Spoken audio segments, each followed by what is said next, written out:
गांवों के बीचों बीच फैले जंगलों में एक शमशान घाट था। दिन में ये जगह साधारण लगती थी, लेकिन रात होते ही यहाँ का माहौल किसी और ही दुनिया जैसा हो जाता।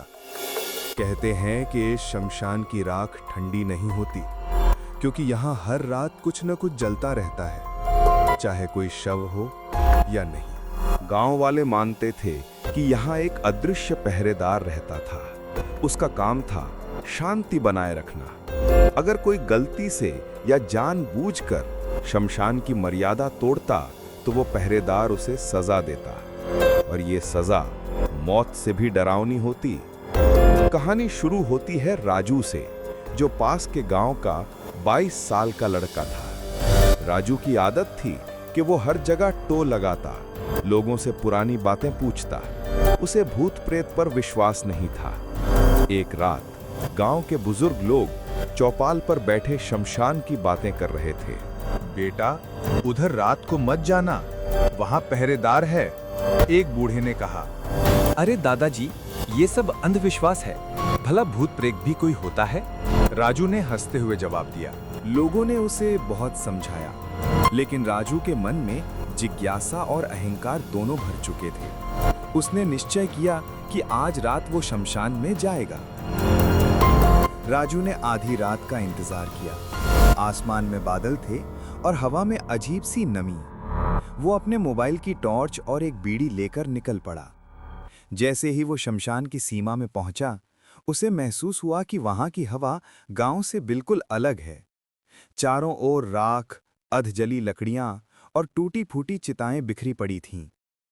अचानक उसके कानों में मृदंग और घंटियों जैसी हल्की आवाजें गूंजने लगीं। वो चौंक गया। यहां तो कोई नहीं है, फिर आवाज कहां से आ रही है? उसी समय उसे लगा कि कोई काला साया दूर से उसे देख रहा है। उसने टॉर्च चमकाई, लेकिन वहां कुछ नहीं था। अचानक ठंडी हवा का तेज झोंका आया और राख उड़कर उसके चेहरे पर गिर गई। उसे लगा किसी ने कान के पास फुसफुसाकर कहा, भाग जा, ये तेरे लिए जगह नहीं है। राजू डर गया, लेकिन अहंकार ने उसे वहीं टिकाए रखा। मैं किसी से नहीं डरता, देखता हूं ये पहरेदार कौन है। वो आगे बढ़ा और बीच में बनी एक पुरानी चिता के पास बैठ गया। बीड़ी जलाते ही उसने देखा कि सामने खड़ी लकड़ी धीरे धीरे अपने आप सुलगने लगी है। जैसे ही धुआं उठा, उसके बीच से एक लंबा चौड़ा काला आदमी निकला। उसकी आंखें अंगारों की तरह जल रही थीं।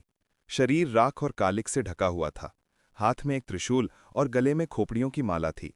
वो राजू की तरफ देखता हुआ गरजा, ये शमशान मेरा है, यहां कोई हंसी मजाक नहीं करता। क्यों आया है तू?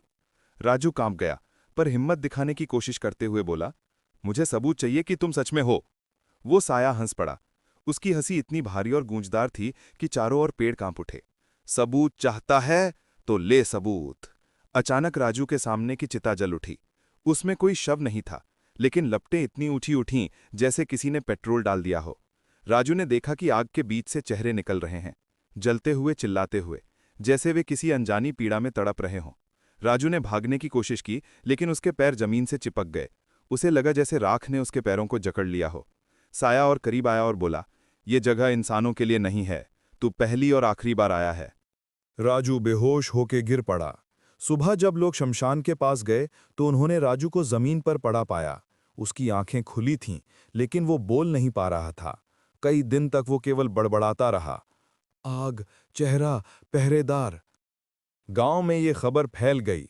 लोग और भी डर गए और शमशान के पास जाना पूरी तरह छोड़ दिया। कुछ महीनों बाद गांव के 3 शराबी लड़के, मोहन, सुरेंद्र और कालू, ने ठान लिया कि वे शमशान में जाकर राजू की बातों की सच्चाई जांचेंगे। वे बोतलें लेकर आधी रात को पहुंचे। अरे ये सब बकवास है, भूत वूत कुछ नहीं होता, कालू बोला। तीनों हंसते पीते शमशान की टूटी चिता पर बैठ गए, लेकिन अचानक उन्हें लगा जैसे चारों ओर भयानक शांति छा गई है। कुत्तों का भौंकना, उल्लुओं की आवाज, सब एकदम गायब हो गई। तभी कहीं दूर से मृदंग और शंख की आवाज आने लगी। मोहन कांप कर बोला, ये आवाज। अचानक उनके सामने वही काला पहरेदार प्रकट हुआ। उसकी आंखें और भी लाल थीं, हाथ में जलता हुआ त्रिशूल था। मर्यादा भंग करने आए हो? यहाँ शराब पीते हो? उसकी गरज से जमीन कांप उठी। सुरेंद्र भागने लगा, लेकिन तभी राख का भयंकर बवंडर उठा और उसे खींचकर चिता में गिरा दिया। उसकी चीख सुनकर बाकी दोनों लड़के पागलों की तरह दौड़े। कालू ठोकर खाकर गिर पड़ा। उसने पीछे मुड़कर देखा। पहरेदार उसका नाम पुकार रहा था। कालू, तेरी बारी। अगले दिन सुबह लोगों को कालू की लाश शमशान के किनारे मिली। उसका शरीर जला हुआ था, लेकिन कोई आग का निशान वहां नहीं था।